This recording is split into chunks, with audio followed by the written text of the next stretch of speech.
Bismillahirrahmanirrahim. Assalamualaikum warahmatullahi wabarakatuh. Alhamdulillahilladzi syara'a lana dinan qawiman wa hadana siratan mustaqima wa fataha quluban ghulfa wa adhanan summa wa alsinatan bakma wa ayunan amya. Salawatullahi wa salamu ala khairil anam Muhammad ibn Abdullah wa ala alihi wa ashabihi al-bararatil kiram wa sallama tasliman katsira. Fa ya ikhwatal iman, usini wa iyyakum bi taqwallah faqad fazal muttaqun. Ma'asyiral muslimin wa taliman rahimani wa rahmatullah, jamaah salat subuh, salat maghrib yang dirahmati Allah Subhanahu wa taala. Kaum muslimin dan muslimat pendengar setia suara mujahidin, suara Perak Jaya dimanapun anda berada, rahimani wa rahimakumullah. Pada malam hari ini kita akan membahas kembali kitab Riyadhus Shalihin pada bab yang baru setelah pada pekan yang lalu Imam An-Nawawi Abu Zakaria Syafi'i membahas dalam kitabnya tentang kewajiban orang tua terhadap anaknya.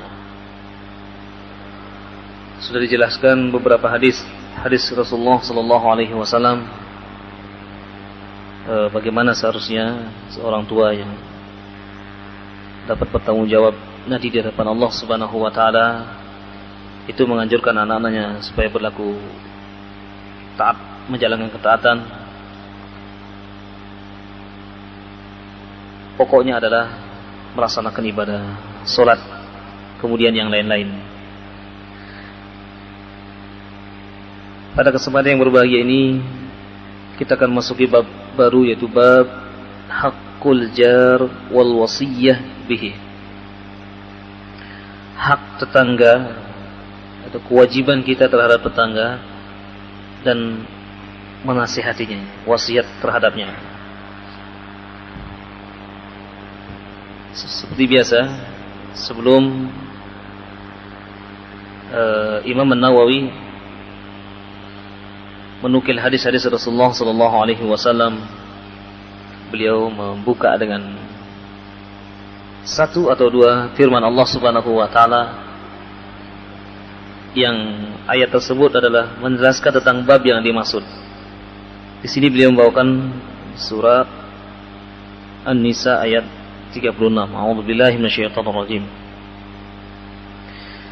Wa'budullaha wa la tusyriku bihi syai'an وبالوالدين إحسانا وبذي القربى واليتامى والمساكين والجار ذي القربى والجار الجنب والصاحب بالجنب وابن السبيل وما ملكت أيمانكم إن الله لا يحب من كان مختالا فخورا. Ayat ini berisi beberapa perintah Allah Subhanahu wa taala. Yang pertama adalah wa'budullaha wa la tusyriku bihi syai'a, dan sembahlah Allah, tauhidkanlah Allah, dan jangan menyekutukan dengan sesuatu apapun. Yang kedua, wabil walidaini ihsana, dan terhadap kedua orang tuamu maka berbuat baiklah. Nanti ada bab tersendiri. Wabil qurba, dan berbuat baiklah terhadap kerabatmu. Wal yatama, dan anak-anak yatim. Wal masakin, dan orang-orang miskin. Wal jaril qurba, wal jari dzil qurba, dan tetanggamu yang dekat. wal jaril junubi, dan tetanggamu yang jauh. Nanti akan dijelaskan tentang masalah tetangga karena babnya bab tetangga. Was-sahibi bil jambi, jadi orang-orang yang menjadi teman dekat maupun jauh. Wa ibnis sabil, dan berbuat baik kepada orang yang kehabisan bekal. Alladzi inqata'a zadahu, orang yang kehabisan bekal. Wa ma malakat aymanukum, dan apa yang kalian miliki dari para budak-budak. Sekarang kan budak itu sudah tidak ada lagi. Innallaha, sesungguhnya Allah Subhanahu wa taala, la yuhibbu, tidak suka kepada orang-orang yang mukhtalan fakhura, orang-orang yang menyombongkan dirinya. Baik, kita terfokus kepada pembahasan tentang tetangga di sini. Karena judulnya adalah Babu Haqqil Jiwari wal Wasiyah bihi. Bab hak-hak tetangga. Mari kita lihat bagaimana sesungguhnya tetangga itu. Siapa sih yang dimaksud dengan tetangga? Dalam satu riwayat yang sahih disebutkan bahwa Rasulullah sallallahu alaihi wasallam, dari riwayat Imam Bukhari dari Aisyah, an Nabi sallallahu alaihi wasallam qala, ma zala Jibrilu yusini bil jar hatta dhanantu annahu sayuwarrisuhu. Senantiasa Jibril mewasiatiku, kata Rasulullah, dengan dalam masalah tetangga, sampai saya menyangka bahwa aku ini disuruh mewariskan hartaku kepadanya. Warawa ibu an Abi Shuraih anna Nabi sallallahu alaihi wasallam qala, wallahi la yu'min, wallahi la yu'min, wallahi la yu'min. Tidaklah sempurna iman seseorang, tidak sempurna iman seseorang, demi Allah tidak sempurna iman seseorang. Kira ya Rasulullah, waman, siapa ya Rasulullah? Qala alladzi la ya'manu jarahu iqahu, orang yang tetangganya tidak aman dari gangguannya. Dikatakan tidak beriman, tidak sempurna iman seseorang, tetangganya tidak selamat dari gangguannya. Wa hadza amun fi kulli jar, ini umum semua tetangga. Waqad akkada alaihi salam tarka idayatihi biqasmihi salasa marrat wa annahu la yu'min al-iman al-kamil man adha jarahu. Jadi Rasulullah sallallahu alaihi wasallam sampai memberikan takkid, penguatan sampai 3 kali mengatakan wallahi la yu'min, wallahi la yu'min, wallahi la yu'min. Ai iman kamil, yaitu iman sempurna. Tidak dikatakan beriman sempurna siapa yang tetangganya merasa tidak aman darinya. Fa yang bagi lil mu'min an yahdhar adha jarahu. Hendaklah setiap mukmin memperhatikan ini betul, jangan sampai dia mengganggu tetangganya. Wa yantahi amma nahallahu wa rasuluhu anhu wa yarghabu fiha radiyahu wa khadda al-ibada alaihi. Apa yang telah dilarang oleh Rasulullah sallallahu alaihi wasallam juga dilarang oleh Allah Subhanahu wa taala. Sehingga Rasulullah sallallahu alaihi wasallam menjelaskan al-jiranu salasah, tetangga itu ada 3. Tetangga itu ada 3. Yang pertama adalah fajarun lahu salasatu huquqin. Yang pertama, tetangga yang memiliki 3 hak. Artinya kewajiban kita kepadanya 3. Wajarun lahu haqqani, dan tetangga yang memiliki 2 hak atas kita. Kewajiban kita kepadanya 2. Wajarun lahu haqqun wahidun, dan ada tetangga yang punya hak 1. Kewajiban kita hanya kepadanya cuma 1 aja. Siapa mereka-mereka itu dijelaskan juga dalam hadis ini. Fa ammal jar alladhi lahu salasatu huquqin fal jarul muslimil qarib. Jadi tetangga yang memiliki 3 hak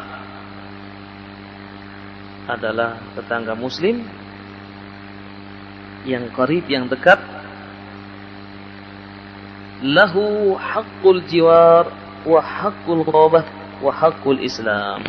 Maksudnya di sini dia kerabat kita, dia juga menjadi tetangga kita.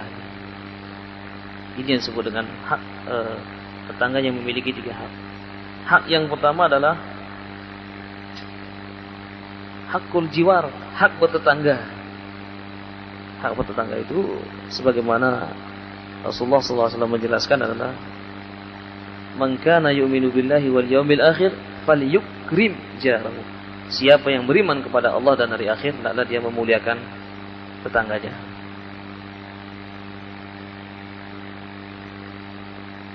Kemudian yang kedua, wa haqqul qarabah. Dia punya hak kedekatan. Ketika dia memiliki sesuatu, maka yang paling didahulukan sebelum yang lain adalah kerabatnya. Tetangga yang kerabatnya yang didahulukan. Mungkin dia mendapatkan kelebihan harta. Yang pertama kali dia perhatikan adalah kerabatnya yang menjadi tetangga dia. Sebagaimana Abu Talhah pada saat mendengarkan ayat yang sudah kita bahas beberapa pekan yang lalu, lan tanalul birra hatta tunfiqu mimma tuhibbun. Kalian tidak akan pernah memperoleh satu kebaikan sehingga kalian menginfakkan apa yang kalian sukai. Abu Talhah mengatakan, ya Rasulullah, innali syajaratun nakhl, bustanun min nakhl. Saya ini punya kebun kurma, itu yang paling saya sukai. Ya Rasulullah, saya infakkan di jalan Allah Subhanahu wa taala. Rasulullah mengatakan, mah, pelan-pelan dulu wahai Abu Talhah. Kalau itu yang kamu inginkan, berikanlah kepada Hasan bin Sabit, kerabatmu. Jadi disuruh menyampaikan kepada kerabat sebelum orang lain. Apalagi kerabat itu menjadi tetangga kita. Kemudian yang ketiga, wa haqqul Islam. Jadi tetangga yang pertama ini adalah tetangga yang ada hubungan keluarga dengan kita. Dia dekat juga. Dia punya 3 hak. Hak bertetangga, hak kedekatan, dan hakul Islam. Hakul Islam di sini, hakul muslim alal muslim sittah. Kewajiban seorang muslim dengan muslim yang lain ada 6. Apa saja? Yang pertama, apa Pak? Lupa semua ini. Apabila dia bersin, maka dijawab, didoakan. Dia mengucapkan alhamdulillah, kita jawab yarhamukallah. Yang kedua, apabila dia mengucapkan salam, maka jawablah salam. Yang ketiga,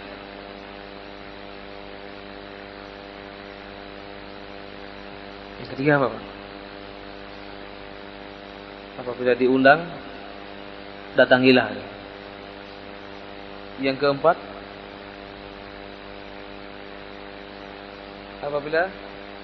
apabila sakit, maka tengoklah. Yang kelima, apa yang kelima Pak?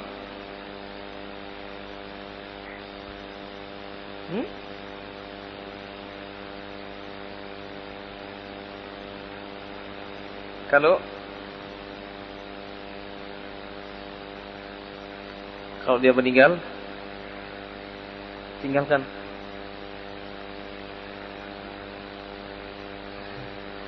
Kalau dia meninggal, ya maka diselenggarakan jenazahnya, sholati. Satu lagi. Jadi kan apabila dia bersin, doakan. Dia mengucapkan salam, kita jawab. Yang ketiga, apabila dia mengundang, penuhi undangannya. Yang keempat, apabila dia sakit, maka ditengok. Terus satu lagi, apabila dia meninggal, sholat dia. Yang keenam, itu yang keenam. Yang kelima apa?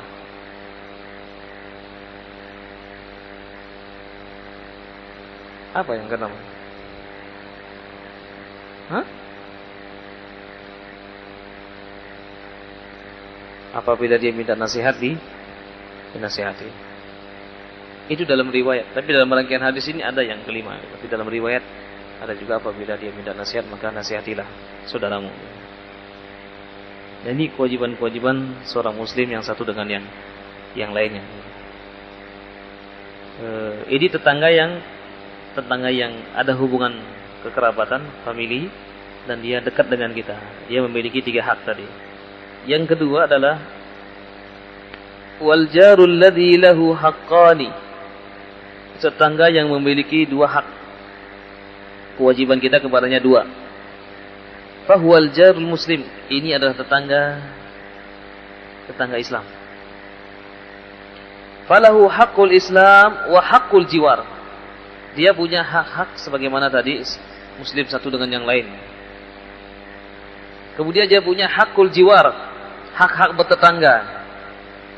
Ya, hak bertetangga itu yukrim jarahu, yaitu memuliakan tetangganya. Nanti akan dijelaskan di dalam hadis ini. Kemudian yang ketiga adalah wal jarul ladzi lahu haqqun wahid. Tetangga yang memiliki 1 hak, yaitu wahwal kafir alladzi lahu haqqul jiwar, yaitu orang kafir yang punya 1 hak, yaitu hak bertetangga. Jadi hak bertetangga ini akan jelaskan di sini. Jadi hak kita bertetangga itu. Kalau ada orang kafir mati, disolati apa enggak? Ya enggak. Karena dia kafir, punya hak cuma 1, yaitu hak memuliakan. Baik, kita akan lihat sekarang bagaimana hadis-hadis Rasulullah SAW tentang tetangga ini. Yang pertama tadi sudah kita bahas, hadis Aisyah. Wa an Ibni Umar wa Aisyah radhiyallahu anhuma qala, dari Abdullah bin Umar dan Aisyah, mereka berdua berkata, qala Rasulullah SAW, Rasulullah bersabda, ma zala Jibril yusini bil jari hatta dhanantu annahu sayuwarrisuhu. Senantiasa Jibril mewasiati aku tentang urusan tetangga ini, sampai-sampai aku menyangka bahwa aku ini nanti akan disuruh mewarisi hartaku ini kepada tetanggaku. Karena sangat Islam ini sangat memperhatikan urusan muamalah. Ini masuk kepada min husni al-adab, jadi kebaikan adab-adab setiap muslim. Hadis yang kedua, wa an Abi Dzar radhiyallahu anhu qala, dari Abu Dzar radhiyallahu anhu, beliau berkata, qala Rasulullah sallallahu alaihi wasallam, Rasulullah sallallahu alaihi wasallam bersabda, ya Abu Dzar, wahai Abu Dzar, idza tabakhta maraqatan, apabila kamu masak yang berkuah, fa aksir ma'aha, banyakkanlah kuahnya. Wa ta'ahad jironaka, berikanlah juga kepada tetanggamu. Hadisnya mudah, tapi prakteknya susah. Ya, susah dipraktekkan.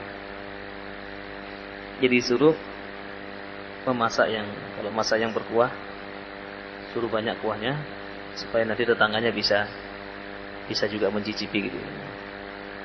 Ini sekali lagi mudah dibaca tapi sulit dipraktekkan. Riwayat Imam Muslim. Wa fi riwayatin ya Abu Dzar, dan riwayat yang lain, Abu Dzar mengatakan, inna khalili, sesungguhnya kekasihku Muhammad sallallahu alaihi wasallam, awsani, wasiatkan kepadaku, idza tabakhta maraqan fa aktsir ma'ahu, sumanzur ahla baitin min jiranika fa'asibhum minha bima'rufin. Apabila engkau memasak, wahai Abu Dzar, yang ada kuahnya, maka banyakilah kuahnya.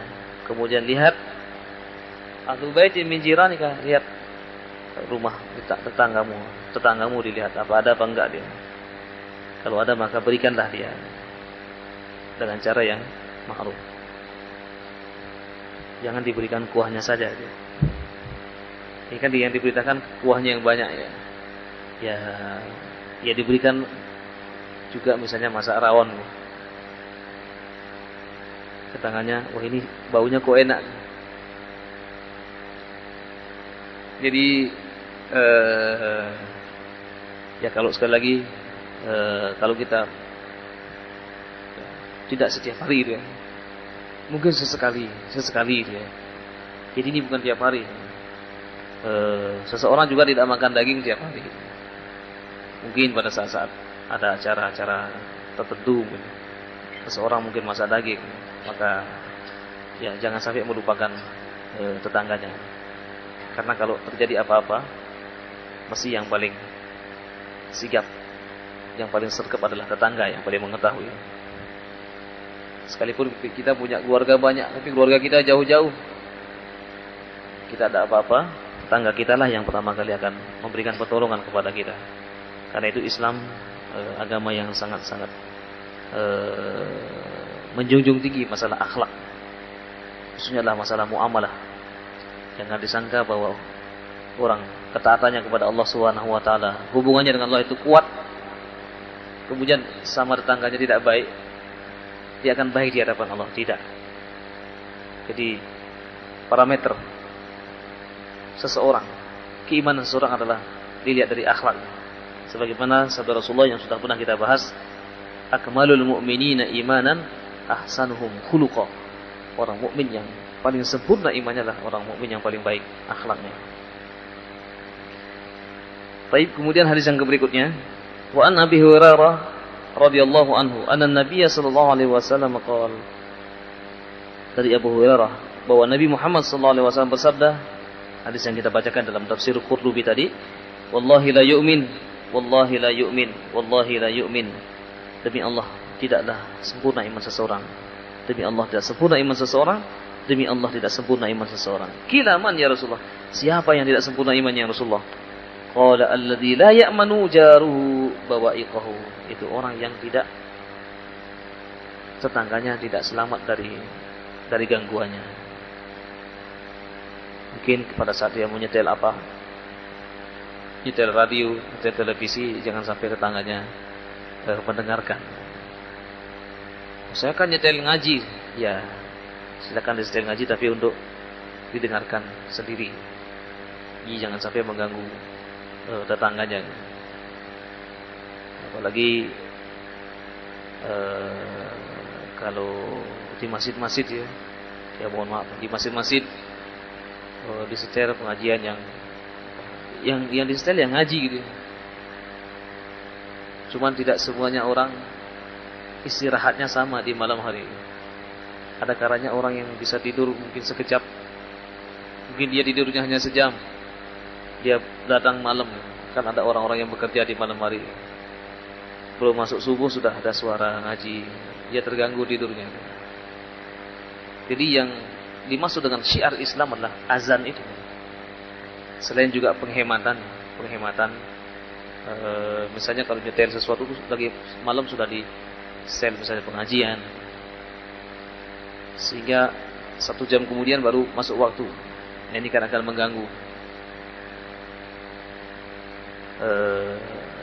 Yang dimaksud dengan syiar Islam adalah azan itu. Hanya itu saja. Pada saat azan semuanya sepakat harus dikeraskan, semuanya orang biar bangun. Setelah itu sudah.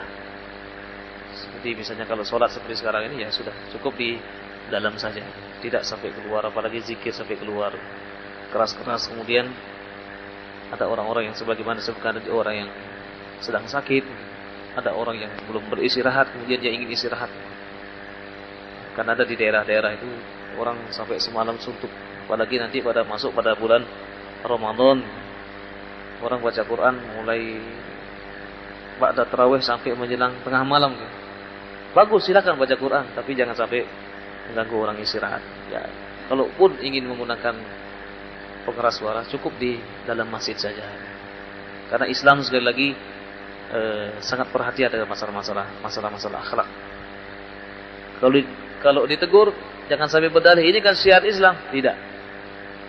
Syiar Islam adalah ya azan tadi. Jadi pada saat azan, dan ini juga selain penghematan listrik, dan juga tidak mengganggu yang lain. Baik ikhwatal iman rahimani wa rahimakumullah. Dilanjutkan lagi hadis ini, satu lagi. Wa fi riwayat Muslim, la yadkhulul jannata man la ya'manu jaruhu bawa'iqah. Sampai Rasulullah mengatakan tidak akan masuk surga orang yang tetangganya tidak aman dari gangguannya. Sekali lagi tetangga sudah disebutkan tadi. Baik muslim maupun kafir sama saja. Jadi kalau dia menjadi tetangga kita, maka kita patut untuk menghormatinya. Apabila ya sebagaimana sebutkan tadi juga, kita mungkin menyetel apa saja, atau mungkin kita mengadakan acara apa saja, paling tidak tetangga kita telah mengetahui, sehingga ada acara kok tetangganya nggak tahu.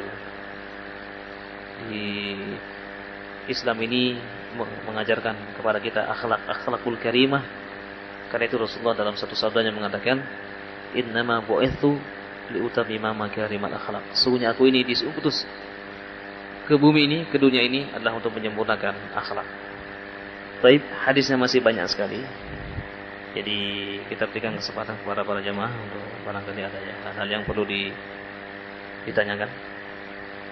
Tafadhol, silakan Pak. Ada mic-nya.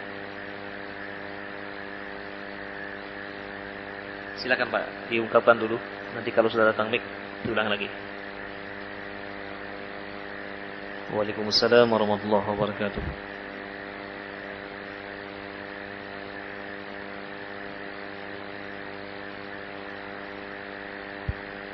Batas tanah ya.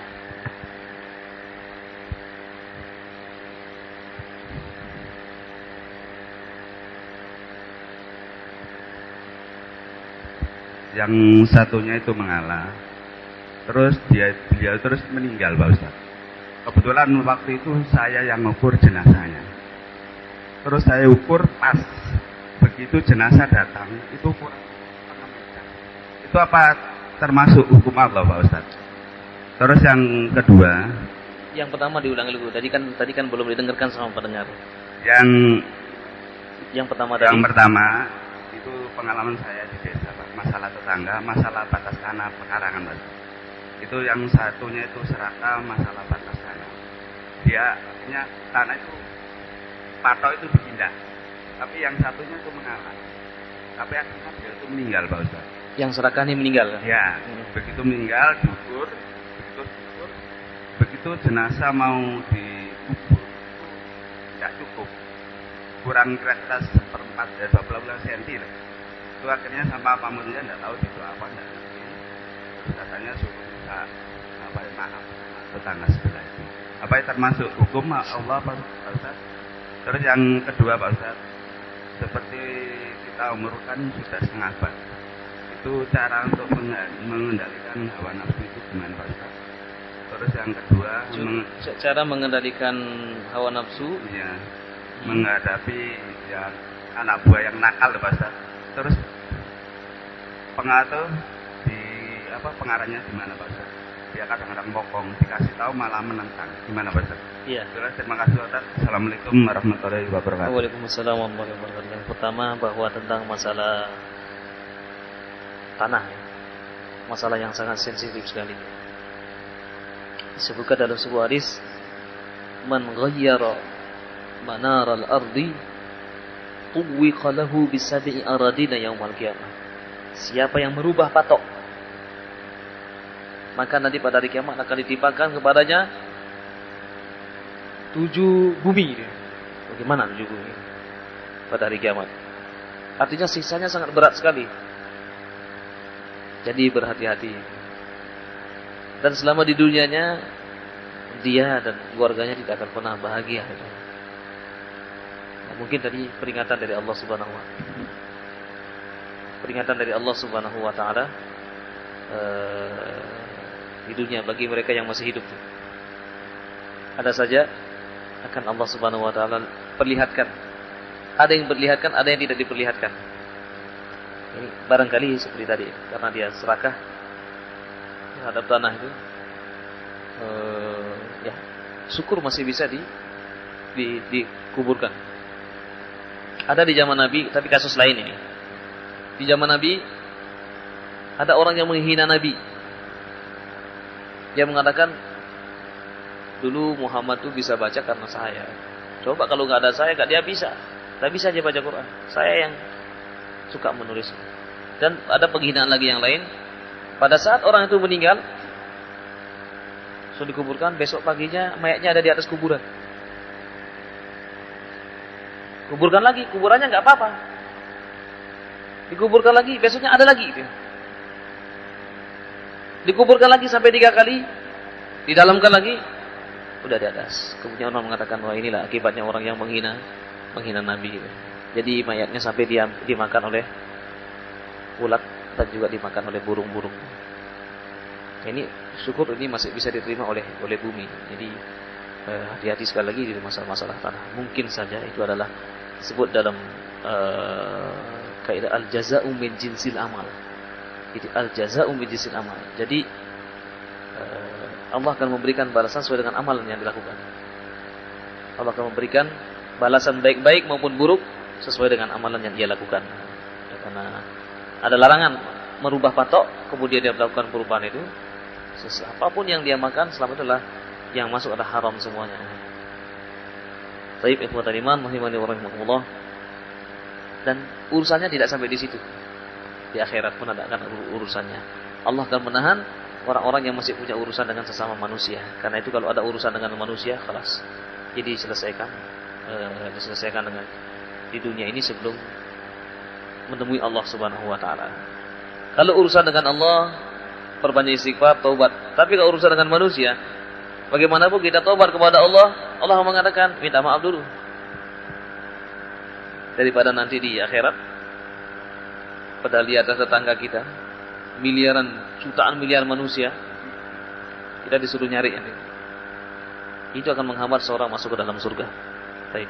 Kemudian yang kedua, apa? Kedua? Ya, mengendalikan hawa nafsu. Nafsu itu ada 3. Sifat nafsu ada 3. Yang pertama adalah an-nafsu al-ammarah bisu'. Jadi nafsu memerintahkan kepada perbuatannya jelek. Isinya jelek saja tuh. Niatnya jelek, semuanya jelek, pikirannya jelek aja. Yang kedua adalah an-nafsu al-lawwamah.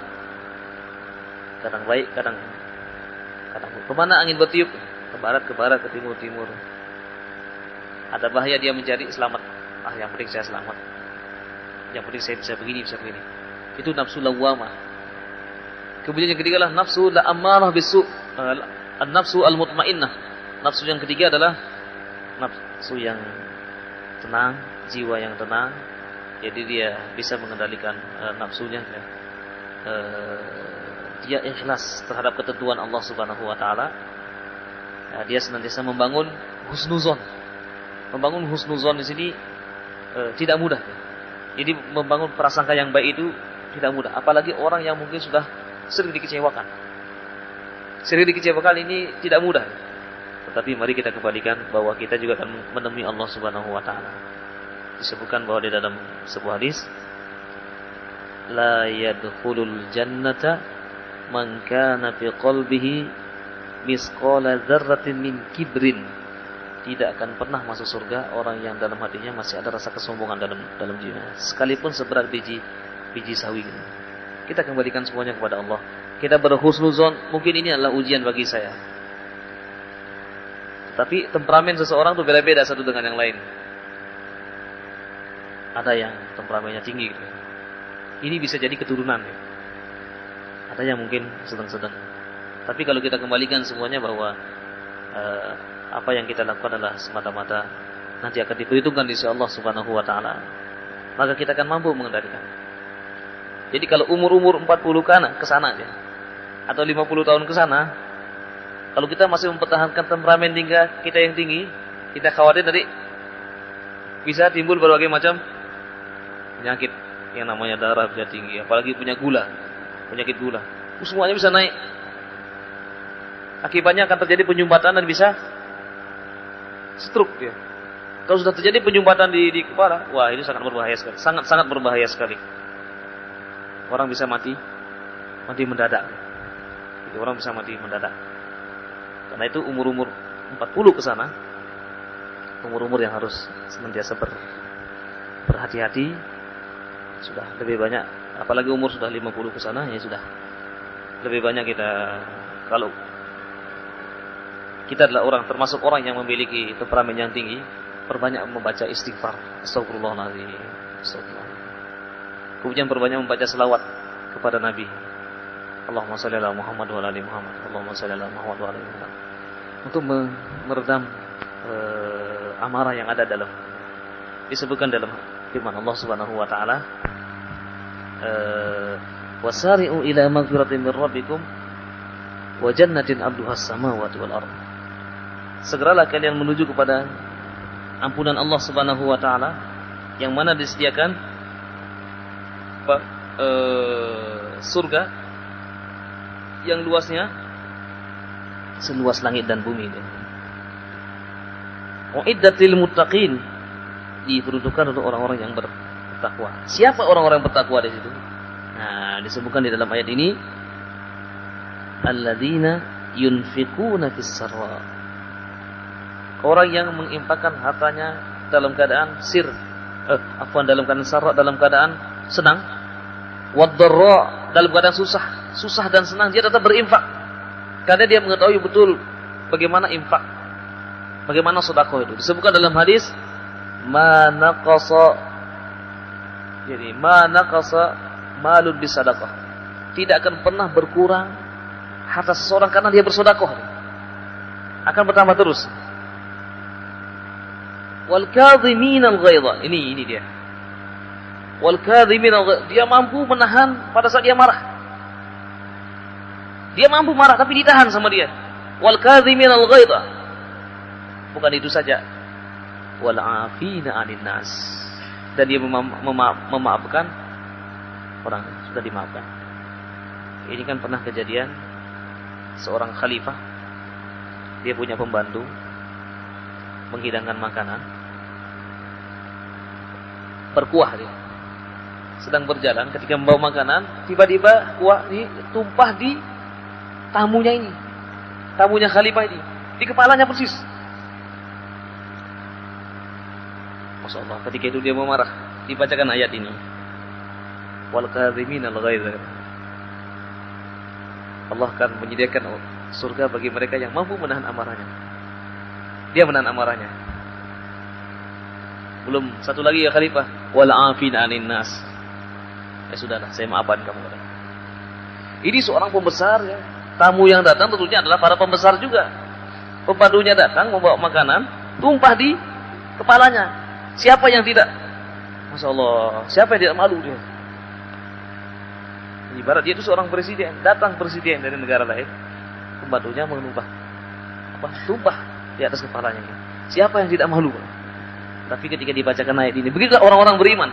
Begitulah orang beriman tunduk dengan ketentuan Allah Subhanahu wa taala. Ketika dibacakan ayat, samina wa ata'na. Artinya kalau dia berani melawan ayat ini. Jadi orang yang akan disediakan surga adalah mereka yang marah tapi mampu menahan amarahnya. Setelah itu wal 'afina 'anil nas, dan mampu memberikan maaf kepada orang lain.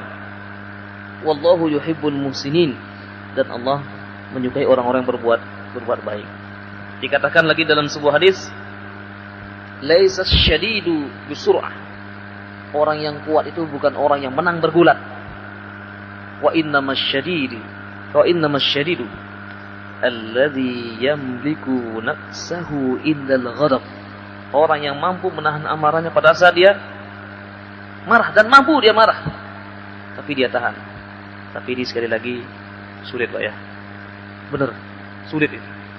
Apalagi mereka-mereka yang punya temperamen, apalagi yang sering dipermainkan tuh ya.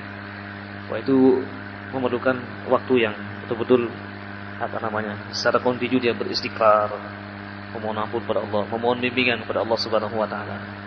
Sebagaimana dulu Nabi Musa mampu memukul Firaun.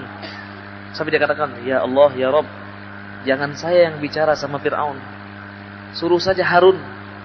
Kalau saya, tangan saya yang lebih fasih daripada lidahnya."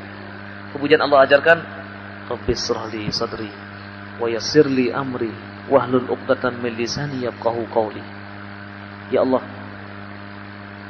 lapangkanlah dadaku. Rabbishrah li sadri, lapangkanlah dadaku. Wa yassir li amri, dan mudahkanlah urusanku. Wahlul 'uqdatam min lisani, dan lepaskanlah kekakuan lidahku. Yafqahu qawli, sehingga dia paham terhadap apa yang ku ini. Nah, jadi ya inilah resep-resep supaya kita bisa menahan amarah. Bahwa kalau kita marah, kata Agim apa? Kalau orang marah, dia pada saat itu adalah orang yang paling jelek. Lihat saja kalau sedang marah di kaca kan. Bagaimana ya kalau di kaca? Dan kalau marah, sekali lagi, umur-umur, mohon maaf, 50 ke atas, itu kalau sudah ini, itu bisa darah itu langsung cepat sekali. Yang kita khawatirkan tadi itu, dipanggil Allah sebelum waktunya gitu. Kan banyak orang yang seperti itu. Di mana-mana orang seperti itu. Karena dia sudah banyak istighfar, ya banyak ngelus-ngelus dadalah, ya Allah, berikanlah kesabaran ya Allah. Wabashirus sabirin, beri kabar gembiralah orang yang sabar. Innalillahi wa inna ilaihi raji'un. Justru umur sekian itu kita banyak santai, hadapi permasalahan ya dengan santai saja. Hadapi permasalahan dengan senyum, sekalipun hati kita ini mangkal dia. Tapi untuk apa sekali lagi kalau kita seperti itu kembali kepada diri kita, benar. Kita tidak akan bisa ngapa-ngapain nanti. Nah, yang kita khawatirkan itu tiba-tiba Allah memanggil kita sebelum waktunya, itu yang kita khawatirkan. Jadi karena itu resep-resepnya adalah ya perbanyak istighfar, kemudian memperbanyak pada saat berdoa, ya Allah ya Latif, membaca ya Allah ya Latif, ya Allah yang maha lembut, lembutkanlah hati saya. Ya Allah ya Halim, ya Allah yang maha penyantun, berikanlah saya supaya saya bisa santun. Ya Allah ya Sabbar, ya Allah yang maha sabar, berikanlah kesabaran kepadaku. Hanya itu. Jadi kalau kita mampu sekali lagi menahan amarah, maka dia adalah salah satu penghuni surga. Dulu kan pernah kita sampaikan hadis seorang pemuda yang dikabarkan 3 kali masuk surga. Amalannya biasa-biasa saja, cuman dia punya insyirahus sadr, sikap pemaaf kepada orang lain. Baik, bukan berarti kita tidak boleh marah, Pak. Sekali lagi bukan berarti kita tidak boleh marah. Sesuatu yang kita marahi dalam rangka untuk meluruskan, bukan dalam rangka kita untuk membencinya. Kita luruskan dia. Kita perlu mungkin sesekali kita marah. Baik, mungkin ini dapat sampaikan pada kesempatan yang berbahagia ini. Mudah-mudahan ada hikmah dan manfaatnya. Nanti tolong dibaca-baca lagi dalam kitab Tazkiyatun Nufus. Jadi cara penyucian jiwa. Jadi sehingga kita ini betul-betul dalam kehidupan ini memiliki hati yang tenang, hati yang mutmainnah, dan kita juga menghadap Allah dalam keadaan tenang, dalam keadaan beriman. Aqulu qouli hadza wa astaghfirullah li wa lakum wa ashkurukum ala husni imamikum. Allahumma rabbana la tuzigh qulubana ba'da idh hadaytana wa hab lana min ladunka rahmatan innaka antal wahhab. Rabbana afrigh 'alaina sabran wa tawaffana muslimin. Rabbana hab lana min ladunka rahmatan wa hayyi' lana min amrina rasyada. Rabbighfir lana wa liwalidayna warhamna kama rabbayana shighara. Allahumma ighfir lil mu'minina wal mu'minat wal muslimina wal muslimat al ahya'i minhum wal amwat. Allahumma rabbana la tu'akhidna in nasina aw akhtana. ربنا ولا تحمل علينا إصرا كما حملته على الذين من قبلنا ربنا ولا تحملنا ما لا طاقة لنا به واعف عنا واغفر لنا وارحمنا أنت مولانا فانصرنا على القوم الكافرين ربنا آتنا في الدنيا حسنة وفي الآخرة حسنة وقنا عذاب النار وادخلنا الجنة مع الأبرار يا عزيز يا غفار يا رب العالمين سبحانك اللهم وبحمدك أشهد أن لا إله إلا أنت أستغفرك وأتوب إليك وصلى الله على محمد وعلى آله وصحبه أجمعين. Assalamualaikum warahmatullahi wabarakatuh.